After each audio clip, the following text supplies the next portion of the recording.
All right, I'm Jim Wilkey.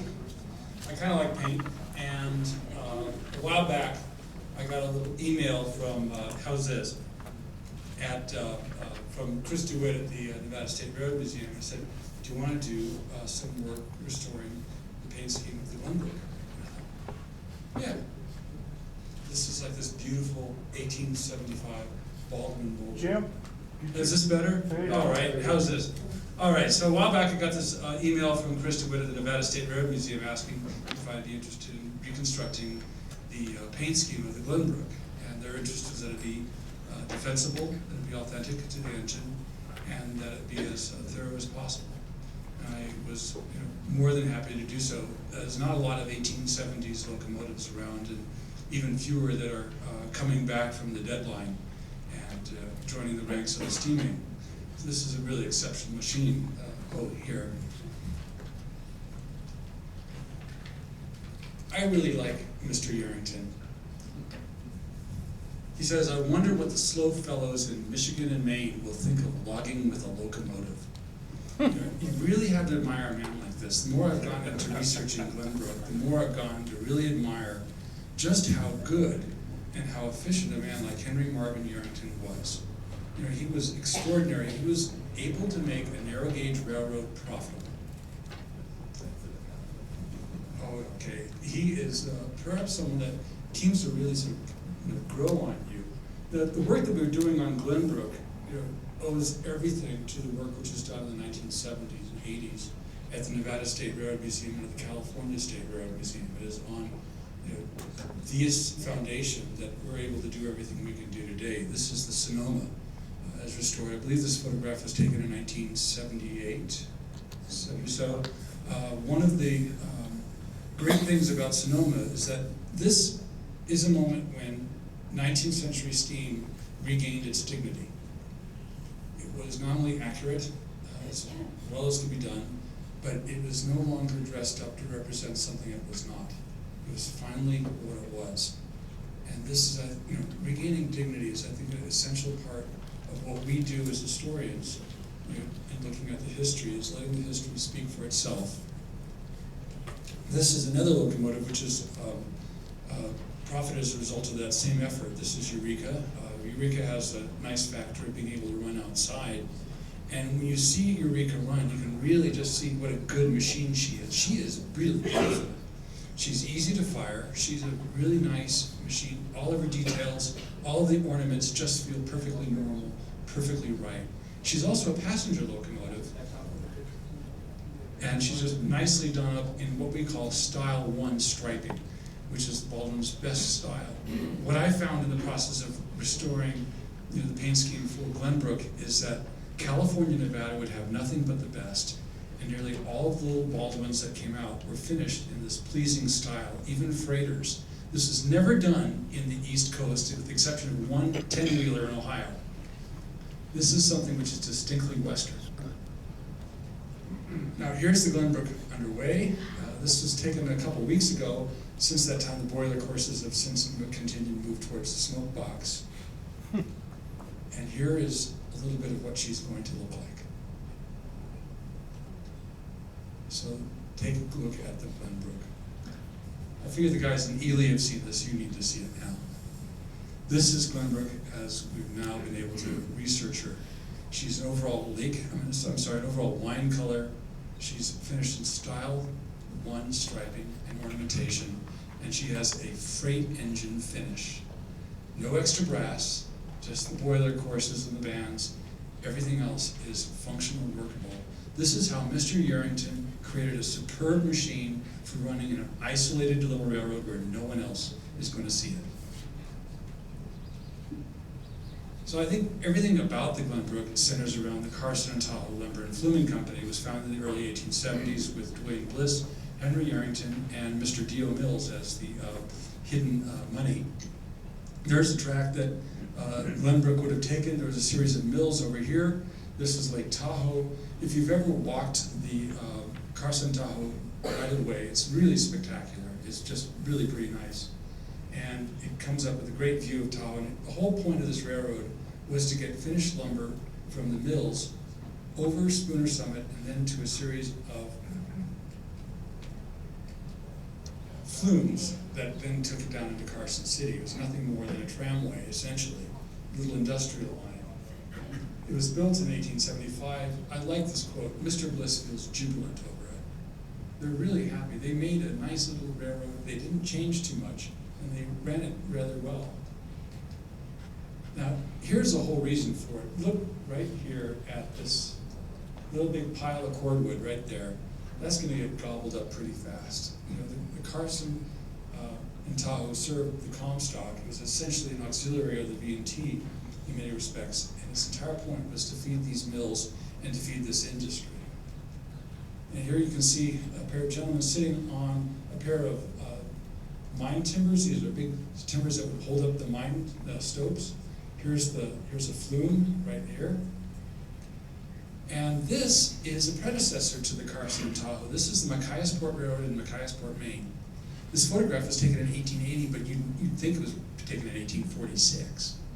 These two locomotives ran on the Machiasport Railroad the entire time without any changes, not even getting a cab, exactly as Hinckley had built them in the 1840s. The engine on the left is the Tiger. That was built in 1842. The engine on the right is the Lion. It was built in 1846. And Lion was preserved as a relic while Glenbrook was still hauling logs. And Lion can be seen today in the Maine State Museum. I think it's really beautiful that this road has such nice parallels to the Glenbrook's own road, that the engines were just basically run in kind, repairs were made where necessary, but no substantial changes were made. Glenbrook operated with most of its original fixtures as late as 1925, I think 25 or 26, even retaining the original box headlamp. And it's pretty exceptional. Here's another operation. This is a similar flume operation running in California in 1875. These little Porter locomotives are perhaps the most ornate lumber railroad locomotives ever built, but they also were employed in passenger service, as you can see by that little Carter coach right over there. Here is the mills, here's the I.E. James, here are the gigantic mine timbers that are all just piled up with the great flumes coming along here, and here we are, right over there. And all of this was an auxiliary of this, the biggest little railroad on the face of the earth. That's what Henry Yarrington called it. And here you can see, this is the Inyo, this is the, I think the Truckee, is it the Truckee? Truckee. And then this, I think, is the Dayton? Yeah. Yes. All of which, well, this one and this one survive today, and her sister survives.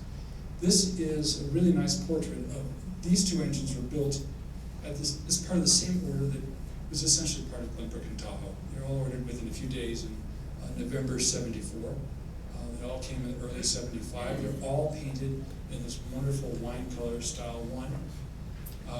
As Heather mentioned, this panel right here can look dark, but it's actually an optical illusion because it is the same wine color as the rest of the engine, simply surrounded by stripes. It is an entirely overall wine color engine, which is completely modern. This is a thoroughly modern locomotive. Here is Tahoe, the narrow gauge Tahoe. This is taken up at Spooner Summit. This photograph was really nice in helping us determine a lot of details about the Glenbrook. One of the things I really like about this engine, you can see the gold leaf gleaming on the side of the domes in this sandbox. You can see the polished brass on the jacket. You can just see a lot of nice details. You can also see something else which is not commonly understood as part of Virginia Truckee practice, but this is a total V&T shop's practice. Look at the smoke box door. See how light that is? That is covered in graphite. But they called it plumbago. And a plumbago door, contrasting with the rest of the smoke box, was the height of fashion in the late 19th century. There's a great photograph of the Reno coming into the station with a big diamond stack. There's that plumbago smoke box door. This was in advance of the rest of the railroad industry. Most locomotives did not get this treatment from their shop crews until the 1880s and 1890s. This is really pretty much the forefront of this particular style. And it's not an official Baldwin style, it's simply shop's practice. So we think that, I think that this was a style which was originating. They were clearly aware of what was going on in other parts of the country, but they were ahead of the curve on this line. If you really want to think of a Virginia Truckee locomotive, you kind of have to think of that great smoke box doors. Another detail that kind of finishes it out. They're immensely proud of these locomotives. Now this is the Glenbrook here on the lower part. This is a detail of a photograph. Glenbrook is a very shy engine. It just appears in little details way in the back. You can hardly see anything really about it. It's like, that's about as good as you get. This is the best you can get. When I saw this photograph, Sue Ann Montiolini at the Nevada State, the Nevada Museum was kind enough to take this photograph for me of the original Watkins print. I went up and saw the original prints, and there you can see the name, Glenbrook, spelled out on the cab. Well, not only did that help us determine how the lettering should be put on the cab, it was for me a visceral sense that Glenbrook really did exist back then. You can know it exists intellectually, but then there's this sense that, wow, that really was there. And there she is. All beautiful. Those great, polished metal things. Now, this photograph of Tahoe has been exceptionally helpful in getting a lot of the details right. There's nothing like an overhead view to show a lot of stuff. Now, here's a little view I've been trying to track down the original of. This is Tahoe in the shop. There's the Style 1 paint scheme on the tender and the rest of the engine, so we know this is pretty early. Here is another locomotive. There's the driving wheels with their crank pins. There's the extra set of wheels. There's a thing. What locomotive is this? Is this Glenbrook in pieces? Is this number 3 being delivered? I don't know. I'd really like to hear any knowledgeable opinions on this, because it just has me. Chris says there's a different number of stud bolts on that cylinder set than the Glenbrook, so they're probably not the Glenbrook cylinders. Ah, there we go. So this is also taken in the 70s because it has the original paint. Now, why would you paint all these engines like that anyway when no one's going to see it? Sure enough, there's a little newspaper calls it a cunning little locomotive and all these types of things. Well, it's just because you do it. It's something you do. You don't not do it. You've never not done it. You've always done it. It's always been something that has been ornamental and finished. It's the locomotive is a commercial commodity. It's an object of pride. It's a capital investment. You want your money to reflect that investment. So I love this little engine. This is going into a little mine stope. It's for the Philadelphia and Reading Coal Iron Company. It's named after wood, the pine knot. Now this locomotive, built in 1871, is specified to be plainly finished. So it has so they don't have the arabesques, but they have lots of striping. They have red wheels, and they have a green frame. And the rest of the engine is perhaps painted umber. It has a varnished walnut, or varnished wood door. This is what was considered normal. This was considered basic in 1871. If you had an iron company, you wanted something like that was going to show everyone that your iron company knew what it was doing. There was a real vital reason. You were impressing your investors. Here's the Michael Work. This is named for the soap king of Cincinnati, who was bailing out the stupid railroad, the Cincinnati and Westwood, because it could never make any money. It always went uphill and down as a line. They got a gorgeously decorated Brooks Mobile on their first engine, lots of extra brass. They had to cut a lot of costs for the second. So they got red wheels on this one. They deliberately ordered red wheels for this Mobile and had a lot of painted decoration because it was cheaper. They still went out of business. This is a 1881 Mobile built for a man named, I believe, Horatio Alger, for a logging operation in Wisconsin and Michigan. He used it in a couple of different places. Oops, there we go back. You can see the big log back there. This engine is painted olive green, style 69. It's a good example of the Baldwin Mobile, as used as a logging locomotive. This is still the age before the gear. Now, let's talk a little bit about Glenbrook's paint finish. Let's get to Glenbrook herself, because there's a lot of couple details and some nice things that make this engine so beautiful. I just think she's really beautiful. I personally really like her. There's 3 things you need to know when you're going to determine the finish and paint of a Baldwin locomotive. If you see this thing on the bottom part of the spec sheet, there's 3 things you have to look at in order to understand it. They're easily done. The ground color, that's the overall color of the locomotive. In this case, it's wine color. It could also be any color that this customer wanted, or any color that Baldwin was using in the year that particular engine was built. In 1874 and 5, it was wine color. Wine color was introduced by Baldwin in September '67, used intermittently until about 1871, when it then becomes more or less standard until May 30th, 1875. By June 1875, it switched over to Lake. Now the striping pattern, that's style 1, and there's a lot of stripes that can be put on any color. It's simply a striping pattern. And then this is the materials and finish. What is painted, what is polished, what is made of walnut, what is made of ash, what is made of brass, what is iron. That is right down here. Painted, it means a lot of painted parts on it, D1. So general features is the Virginia trucking. Glenbrook really is kind of a Virginia trucking locomotive. I think of it as a V&T engine. It's an extension. It's a narrow gauge extension. So here you can see how all that works. Here's the wine color that is used throughout the locomotive, the frames. On a Baldwin locomotive, as all the locomotives of the 1870s, the color is used throughout the locomotive. It's used on the cylinder saddles, it's used on the wheels, the frames, all the little stuff. And it's used like this all the way through. Now, here's the striping patterns. This pattern right here on the cylinders was found in a Watkins photo that Wendell Huff unfortunately had on his computer. We were able to see a few details, and that confirmed that design. Then you can see the finish. A little bit of polish here, a little bit of polish there, but a lot of paint.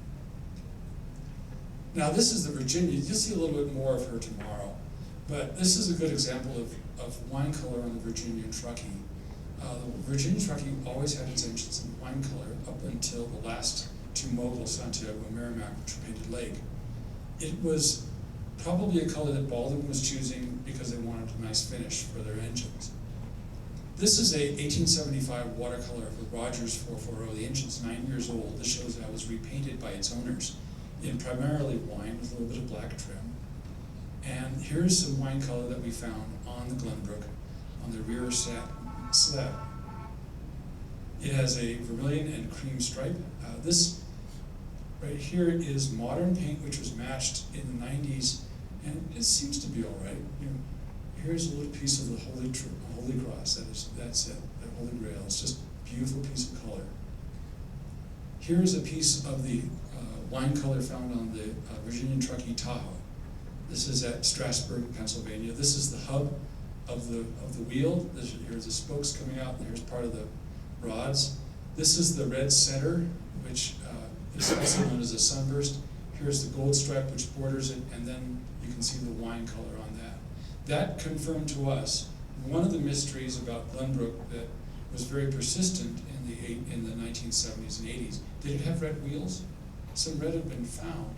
Going back and forth, I found in looking at a lot of specs that if it had red wheels, they would have said so. They would have written style 1, but with red wheels. You see that on some orders. Or they would have ordered in style 27, which substitutes red wheels for the ordinary wheel. The fact that you would have seen those if it had red wheels, and the fact that this big fancy freight engine on the V&T did not have red wheels is a pretty good sign that we want to be conservative and give it ordinary wine color wheels. Now, wine color is made up of different methods. Ultramarine blue and carmine mixed up. Any responsible painter knew how to make any of these paints. And the recipes are great. In this one it says carmine and vermilion colored with a little ultramarine blue and a little ivory black, or a dark new Tuscan red. Basically, he's expecting you to know how to mix those parts. And you kind of can get that, and if you're in a real rush, you can just use Tuscan red. That will kind of like do the job. Now, down here, in wagon painting, wine colors of half a dozen shades are used. It needs the supporting grounds, the strength of stable grounds, i.e. a ground color. So you use like a Tuscan or a Indian red, which is a red from India, which is actually coming from Batavia by this time, as a ground color. Then you put your wine color over that, and it gives it some depth. Now, if you didn't know how to make your own paints, you could buy it ready mixed. This is wine color right here. And here's another example of ready mixed wine color. This is from the automobile age, 1914. but it's a good example of a nice wine. And here is a chip of wine color from Glenbrook.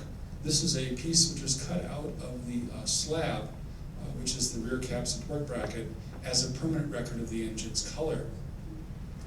These pops right here are attempts made in the 1990s to match the color. And this kind of shows just how difficult it is to really match 19th century paint. You know, if you ever get a chance to see genuine 19th century paint, modern paints do not touch it. They really don't. I mean, I've been through the Baldwin books at Stanford, many people in this room have, and every time you see those original Baldwin paint samples, it is so the depth of this paint, its luminosity is so stunning that you wither. You do not think that you can actually get that matched. And this is showing us some of the challenges that you have just in getting that part good. This paint sample right now is in Los Angeles County at the Los Angeles County Museum of Art. It is in the Art Conservation Lab being studied with the same tools that the art conservators normally use for things like a Rembrandt or a Rubens. I kind of think that it's appropriate that a Baldwin gets the same work as a Rembrandt. What we hope to find from their work is just what Baldwin was using, what materials go into the paint, and how they used it. Now that we've gone over the wine color, let's go on to the striping, the pretty stuff. This is a nice example of a locomotive decorated in style 1. This is Baldwin's premier passenger style. We see it all the time, but we don't really know just how important it is to the Far West. This locomotive is one of the very first examples of it. This is the Camden. It was built in 1871. This engine is, the proto-style one. This actually has red wheels. It has red panels on the tender. It's really exuberant. The Camden Atlantic was nobody's fool. They did everything the way it's supposed to be. They're also the very last railroad to use style 1. In October 1879, they're ordering engines black and gold style 1. They really like this exuberant design. And here you can see its virtual birth. And let me tell you something else. The reason I'm showing this to you is that I want you to understand something. When you see these little narrow gauge engines and all this stuff, you think that's what style 1 was meant for. No. Style 1 was meant for this. Style 1 was meant for high-speed, fast passenger trains to Atlantic City. This was made for living it up. This was made for cocktails and champagne and high life. There is a reason that cowboys in Dodge City went to saloons with the name of Long Branch. They wanted to imagine that they lived it up. Long Branch was one of the great watering holes of the Atlantic coast. That and Saratoga, this was that style. This was that whole emblematic version. And so all the railroads in the Pacific coast were trying to get a little bit of that magnificent assurance. Now here it is. This is the little narrow gauge engine, finished this way for display in the Centennial Exhibition. This is kind of ironic because right after the Centennial Exhibition, huge condemnation of fancy engines in the trade press began to appear, and this style was pretty much replaced by Baldwin by December. They simply got rid of that fancy tender and they put a pair of stripes on a new style of tender, kept the rest of the engine the way it was. They heralded it out as Style 49, and they made it much more current. So this is kind of the last hurrah for this gorgeous little thing. Now, all of this is not old-fashioned. This is modern. I want you to understand that this is not Currier and Ives, scroll work. This is a very aggressive form of geometric motif, which is easy to put on an engine. It's two-dimensional. You don't have to have long time efforts or complicated painters. You can get anyone to do this, and it's aggressive. This is a piece of a Baldwin saddle tank engine. This is a bank building, this is from a bank. It was torn down in the 60s because it was too hostile to the crowds. And this is a magnificent, Pennsylvania Academy of the Arts designed by a man named Frank Furness, who also designed homes for the Cassatt family, who owned the Pennsylvania Railroad. This is a detail of this. When you see these designs, these are known as Arabesques. They are typically featured geometric designs in a flat pattern, which is something that you could produce rapidly and efficiently. And remember, in the 70s, Baldwin was sometimes producing up to 10 engines a week.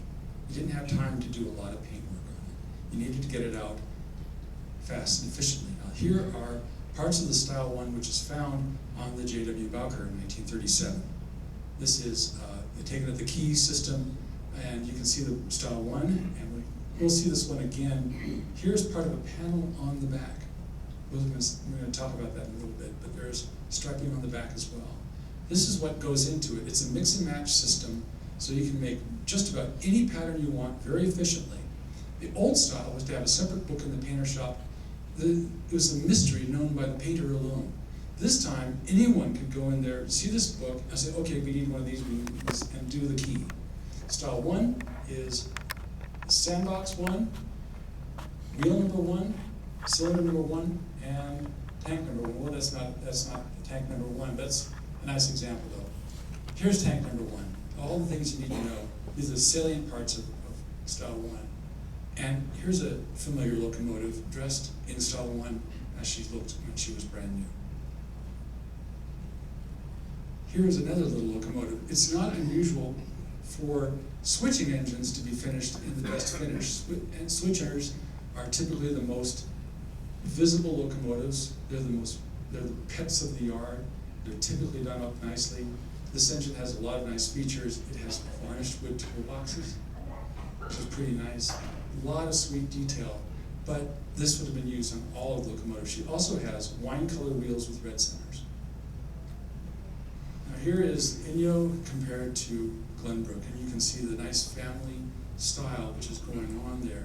Inyo has a tremendous finish. Look at the extra brass, even brass on the sandbox. Now here is Glenbrook compared to, say, the Sonoma or the Eureka. And you can see it's also a nice finish, but not quite as exuberant as Inyo. See all the little extra stuff right there? And none of that here. This is very pragmatic. And now here you have kind of pragmatic, but kind of nice. And then just very reasonable. Now, here's a nice Style 1. This is early. This is painted black and gold, 1874, Style 1. Here's a bunch of railroads that used it. Cam Atlantic loved it. North Pennsylvania loved it. Here's it in the Midwest. Tons of railroads using this thing. The Denver and Rio Grande had 2 of them. The Atchison, Topeka, and Santa Fe had 2 of them. And the Rocky River Railroad had the most unusual engine and had a single driver tank engine for commuter service in Style 1. And then the West Coast. This is interesting. All the rest of the engines have been standard gauge 8-wheelers for the most part. This is where we start running into a lot of narrow gauges and narrow gauge freighters.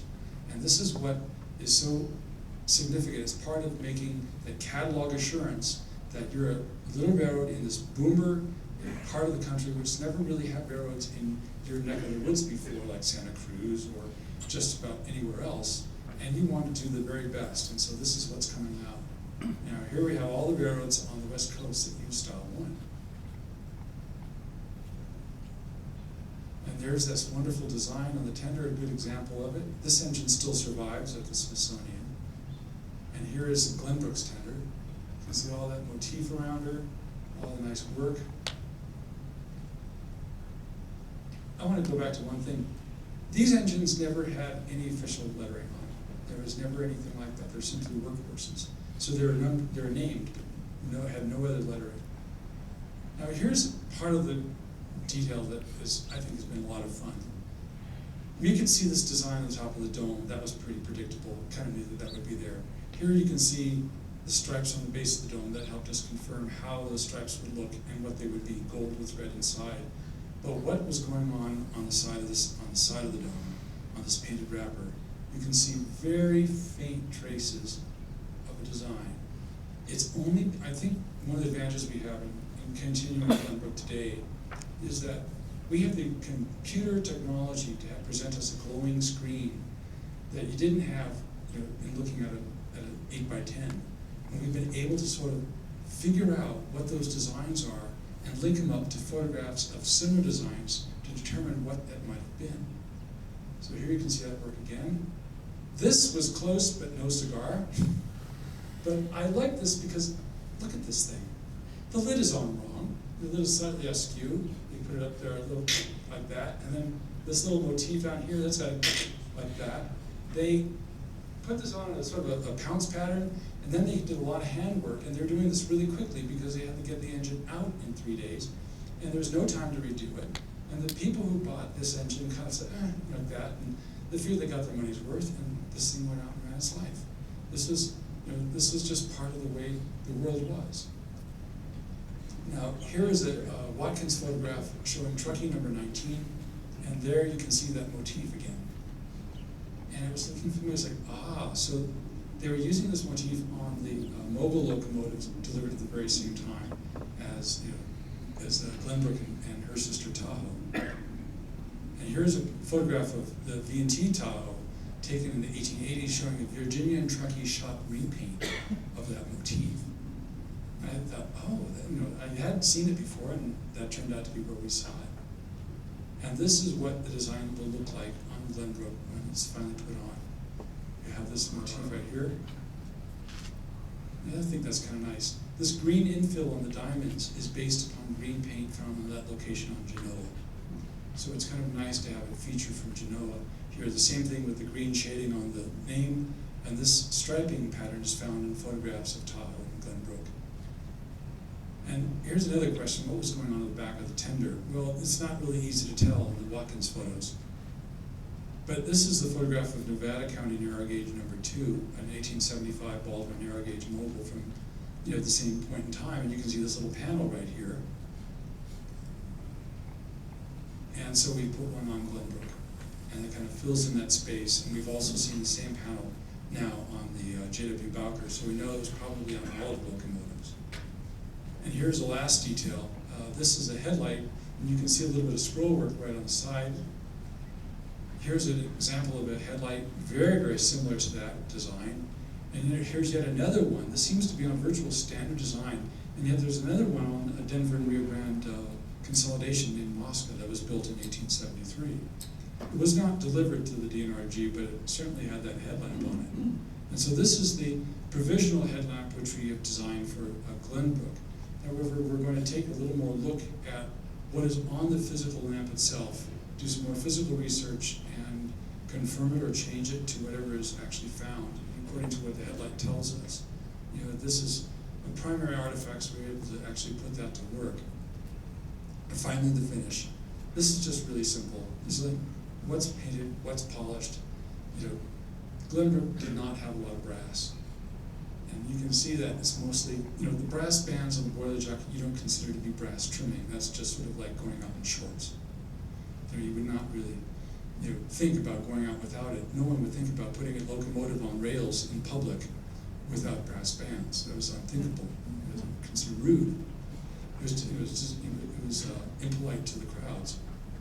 But they did put a lot of brass out here, and that's a fairly nice feature. But again, just pretty much practical. This is the Shawano. This was a little dinky Baldwin Mogul back in the idea when narrow gauge had to be like super light and it was going to accomplish miracles. And this is the specification sheet for Shawano. And you can see that the Denver and Rio Grande was going back and forth on the finish. They really wanted to debate, would it be iron, no brass? No iron, no brass. Plain, no good. The whole degree of this was, they finally consented to a little bit better because the Denver and Rio Grande is this, pioneering narrow gauge effort that's getting a lot of attention. And they really wanted that to kind of look presentable for the public. So I'll just leave you with a couple of images, some beauty swipes of Glenbrook as she is today, or as will be. And I'll finally tell you why I'm so glad we're not doing this paint scheme. This is a really beautiful paint scheme. This is Glenbrook in the 1880s. And we have little traces and bits and pieces of that paint scheme that was done in the 1980s. But trying to assemble it is really hard. And all the paint is lost on the tender, so we have no idea what color this panel is or many of the other features. And this is one of our guesses. There's black wheels with white stripes found on it, a little brown, but we don't even know if this is right. We don't know if we got this in the right location. So if doing Glenbrook like this would have a very low incidence of authenticity. Whereas doing Glenbrook like this, we know we can get it pretty well. So that's pretty much where we are. I'll take any questions if anyone has any. Well, thank you.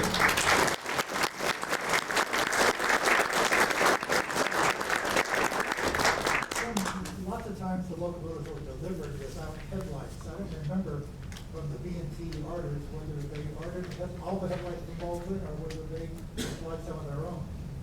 Well, let's see, I have to look at the specs to determine whether they came with them. I know that this is the type of headlight that most narrow gauge Baldwins had. And I would be pretty comfortable that, they probably came with Baldwin. Remember that the Carson and Tower, when they wanted a new number plate, they ordered one from Baldwin. So I think that they would have gotten all their stuff from Baldwin.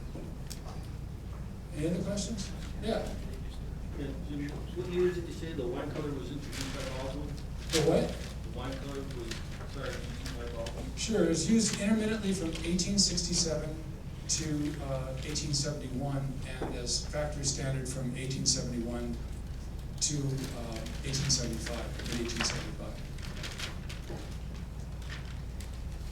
It's used intermittently with umber. Yeah. Are you gonna wait for the results from that study on the paint? Or do you constantly do paint? Well, there's tons of gallons of that paint already on hand. And it's good stuff too. It's got a material in it that is very healing. And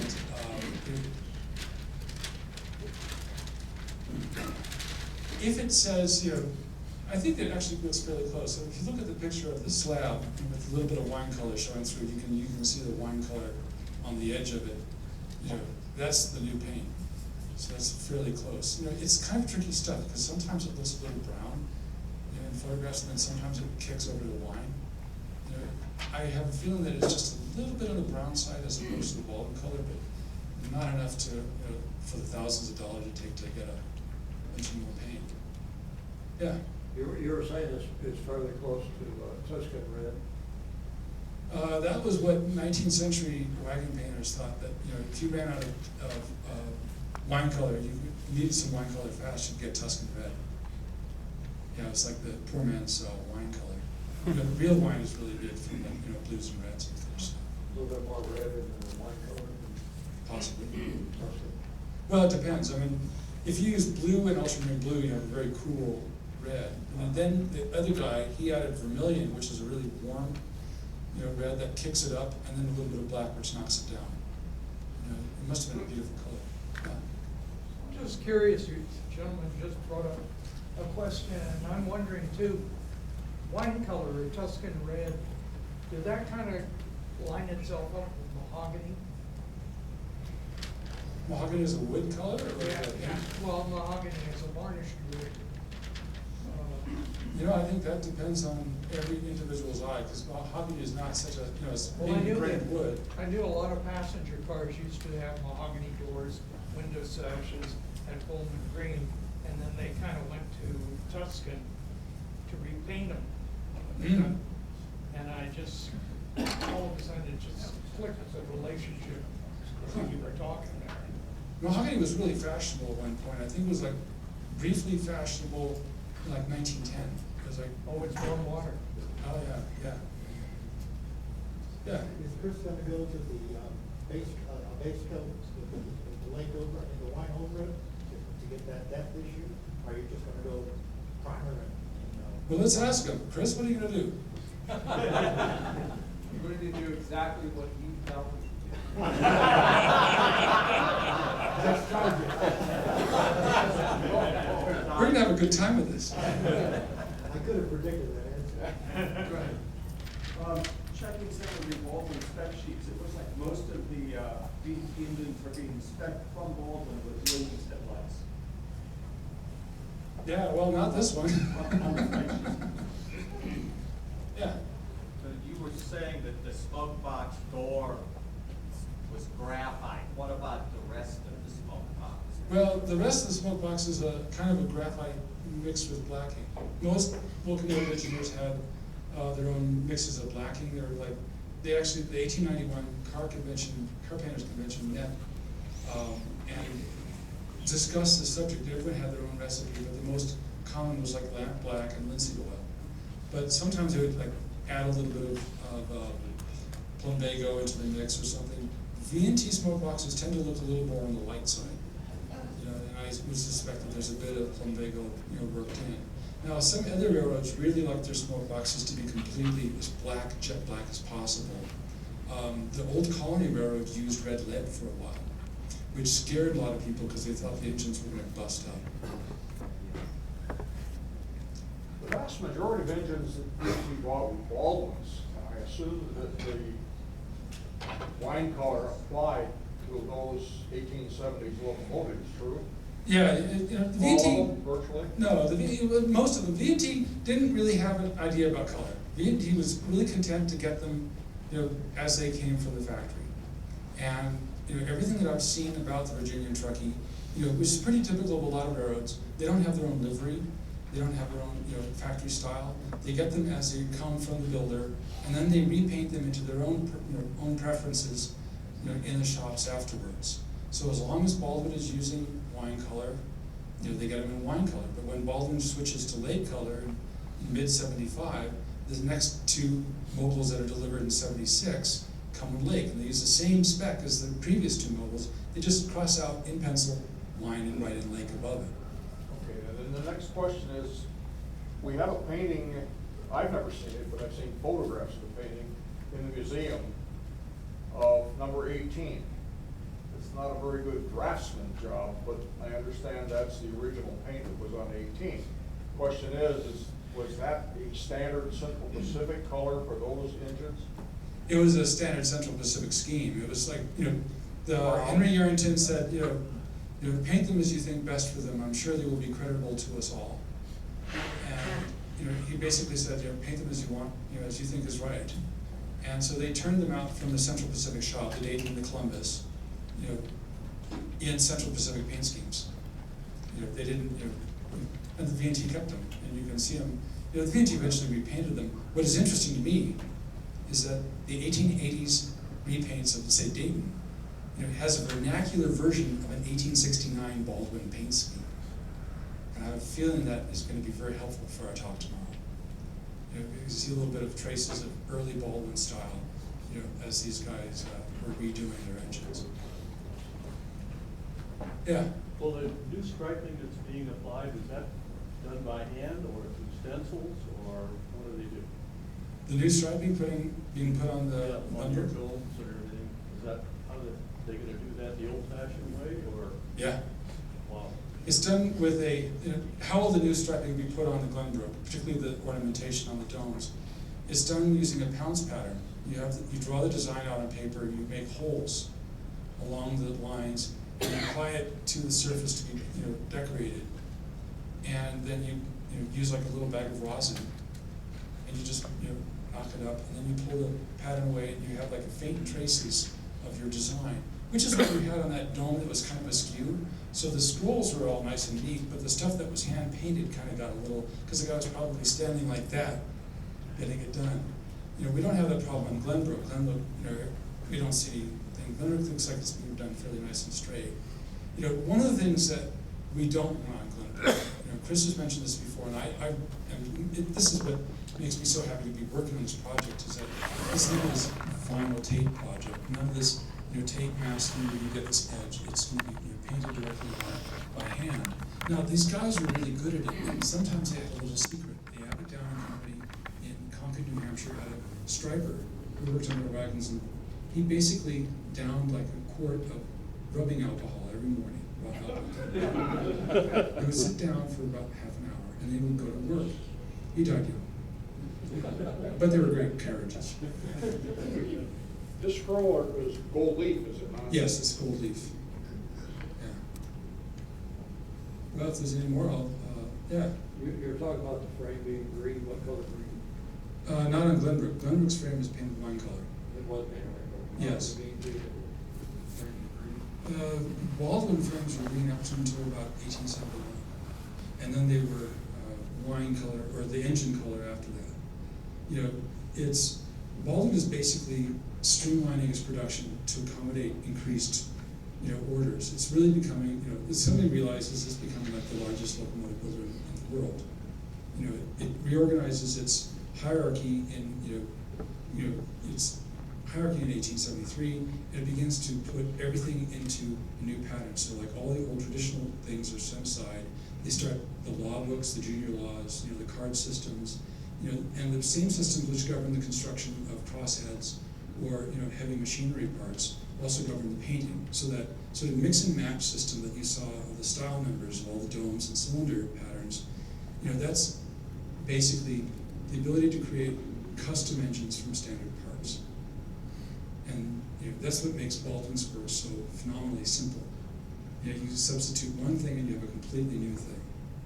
And it's all from things that they already have patterns for. One of the things that I think tricked a lot of people in this, there's a big question about was wine and lake the same color? And when I saw the Baldwin paint data books this year, I noticed that the patterns are painted on the ground colors that they were currently using, or were specific to a particular engine. So, like some are on olive green when they were using olive green, they did that. Some are on lake, some are on wine. But the style 1 tenders appears to be on lake. Like, how could this be? And it seemed that the only thing I can think of is that the style 1 tender pattern was worn out in its original use, and they made a new one and simply pasted it into the book. Because some of these designs have actually been painted over earlier ones. It's kind of a question. But back to the frame, Baldwin painted every part of this engine would have been painted wine color. And I'm really curious what they used for wine, because at the time that they had wine, and also at the time that they had lake, they were turning a lot of little tank engines painted black.